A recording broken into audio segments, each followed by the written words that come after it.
Elon Musk hasn't said a bad thing about Xi Jinping. He's been able to, when there's someone more powerful than him, he's able to keep the equation going. Do they stay on the same side for 4 years, or do they have a nuclear explosion? I mean, he's a businessman first and foremost, and so with China, of course, huge Tesla factory near Shanghai, so he has to make good with the Chinese always. Weirdly, this is also a point of leverage for the Chinese on him, and therefore on Trump, potentially, which could end up being a point of friction if Trump ends up taking extreme actions on Beijing.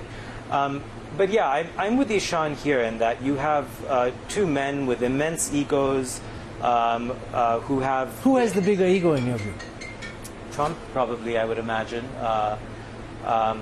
I don't know. Maybe it's Elon. It's a tough one. There's an interesting, specifically India angle, which is I remember talking to people in the Biden administration who very badly wanted Musk to set up in India because as part of this rebalancing away from China, and were aghast when he cancelled the trip to India to go to China.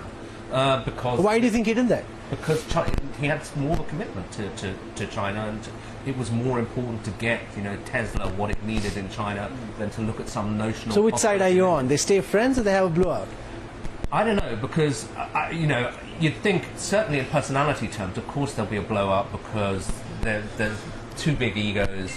But on the other hand, Musk is a proposition that Trump has never really had to deal with. He has such wealth, such concentrated power, that I wonder whether at some point even Trump has some anxiety about breaking with Musk.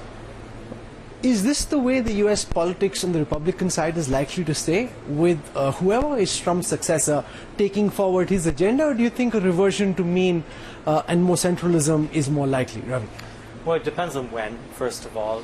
If something happens to Trump and it's within the next 4 years, or if it's after an election which the Republicans may win, may lose. A lot depends on the means through which they have to think about succession planning.